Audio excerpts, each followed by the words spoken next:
On September 14th, 2019, a 27-year-old teacher named Grace sat down at her laptop, opened her employer's benefits portal, and almost enrolled in her 403B retirement account. She had the tab open. She had her employee ID ready. She had even done the math on what 6% of her $51,000 salary would look like per paycheck. About $59 bi-weekly, less than she spent on groceries in a week. She was going to do it. Then her phone buzzed, and then something came up with a student, and then she forgot. And then the enrollment window closed, and then the year was over, and then it was 2020 and everything was chaotic. And then she told herself she would absolutely do it next open enrollment period, which she did. In October 2021, 2 years and 37 days after she almost did it the first time. She contributed the same 6%. She invested in the same target date fund. She did everything right. Just 2 years and 37 days later, then she almost did it on a Saturday afternoon when she had the tab open and everything she needed.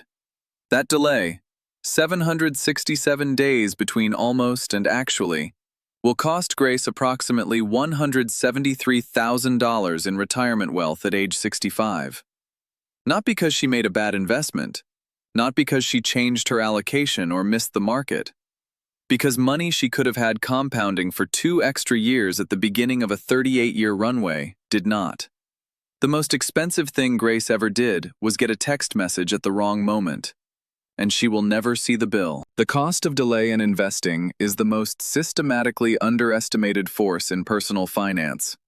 And the reason it is so consistently underestimated is that the math of compounding is deeply counterintuitive to human cognition in a very specific way.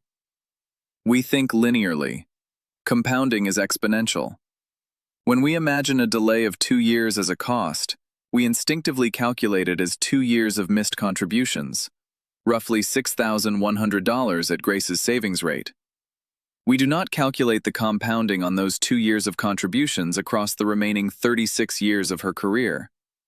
We do not calculate the compounding on the portfolio growth that those early contributions would have generated, which itself would have compounded. We do not calculate the fact that money invested at the beginning of a compounding timeline is worth drastically more than identical money invested at the end, because it has more doublings ahead of it, and at 8% annual returns, money doubles every 9 years. 2 extra doublings over a 38-year career are not 2 extra years of returns. They are the difference between a portfolio that doubles twice more and a portfolio that doubles twice less, applied to every single dollar Grace contributes across her entire working life. A 2025 Vanguard Retirement Research report found that the single largest predictor of retirement wealth at any income level is not investment selection, not employer match, not savings rate, but start date, the age at which consistent investing began. The calendar is more powerful than the strategy. Here is the reframe that makes this the most urgent financial concept you will encounter this year. Time in the market is not a strategy you optimize around. It is the foundational input that every other financial decision either enhances or degrades. Diversification matters within a compounding timeline. Asset allocation matters within a compounding timeline. Expense ratios matter within a compounding timeline. None of them matter nearly as much as the length of the timeline itself. And unlike expense ratios, which you can reduce next month, and unlike asset allocation, which you can adjust next quarter, the start date is the one variable in your entire financial life that you can only make worse by waiting. Every day you delay is a day permanently subtracted from the only side of the equation that produces exponential rather than linear results. You cannot buy it back.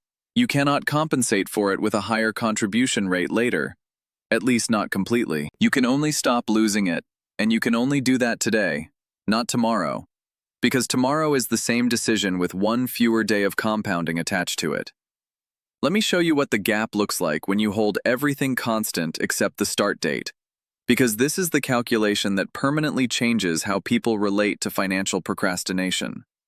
Take 3 people, all earning $72,000, all contributing 10% of salary, all investing in identical low-cost index funds, all earning identical 8% annual returns, all stopping contributions at 65. The only variable is when they start. The first person, a man named James, starts investing at 22, immediately after beginning his first full-time job. He contributes $7,200 per year for 43 years.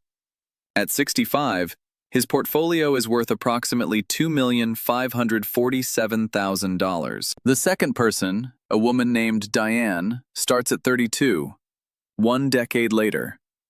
Maybe she was paying off student loans. Maybe she was building a business. Maybe she just did not get around to it for 10 years, the way most people do not get around to it for 10 years. She contributes the same $7,200 per year for 33 years. Still a long runway by any measure. Still a commitment most financial advisors would call admirable.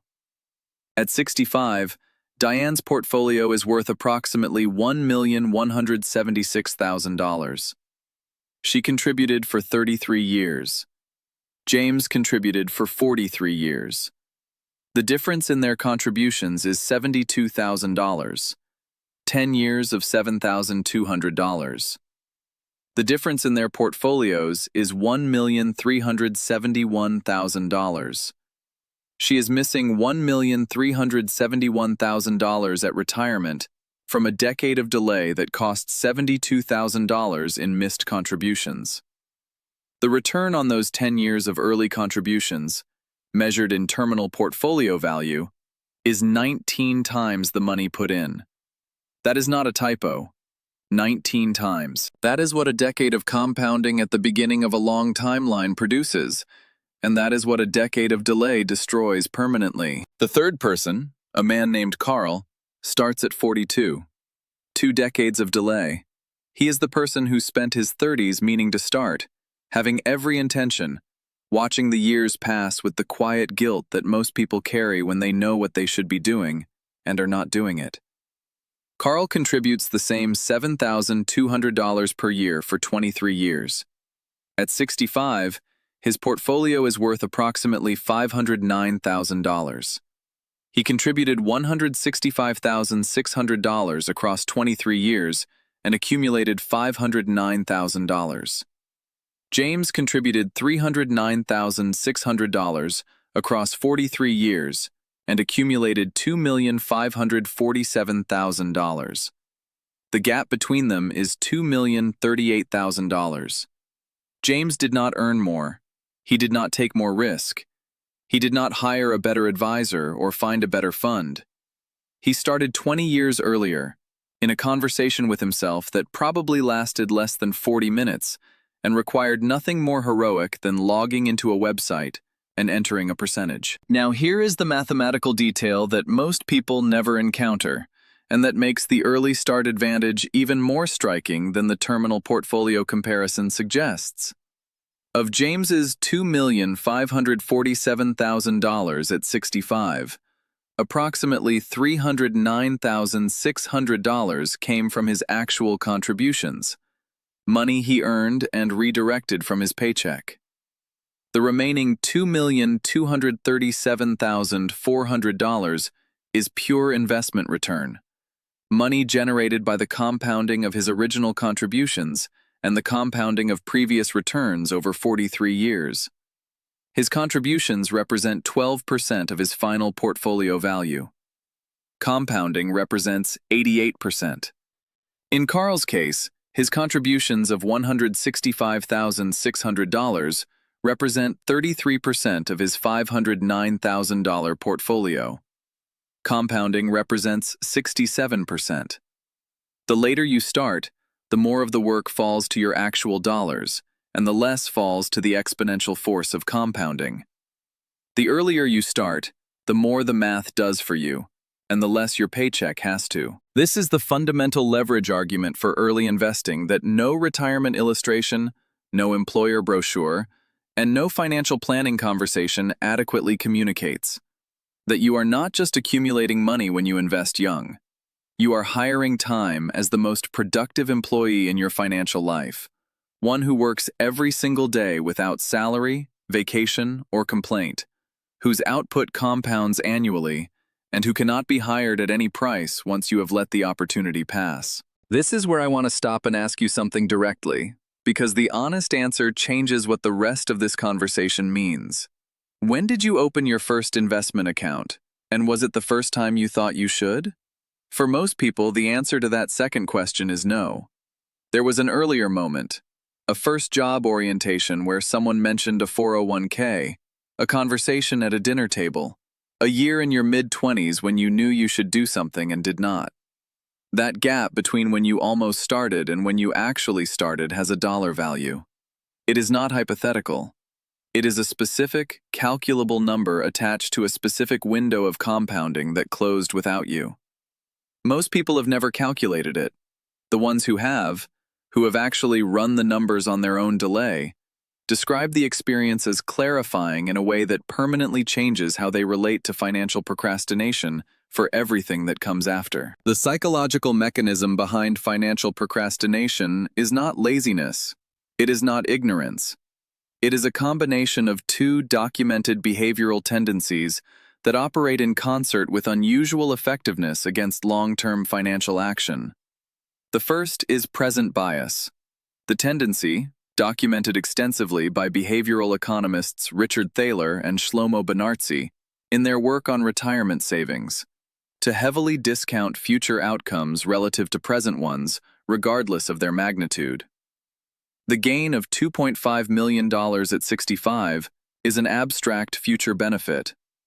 The $59 biweekly paycheck reduction is a concrete present cost.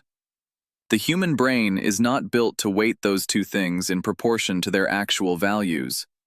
It weights the certain, immediate, tangible cost far above the distant, uncertain, abstract benefit, even when the math is unambiguous and the benefit dwarfs the cost by a factor of hundreds.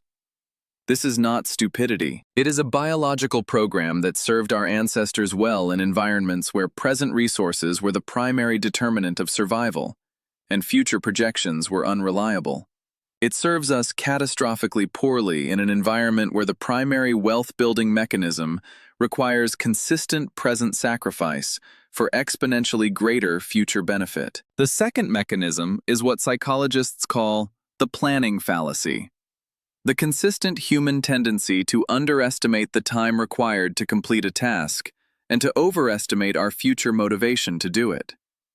When Grace almost enrolled in September 2019, she did not decide not to enroll.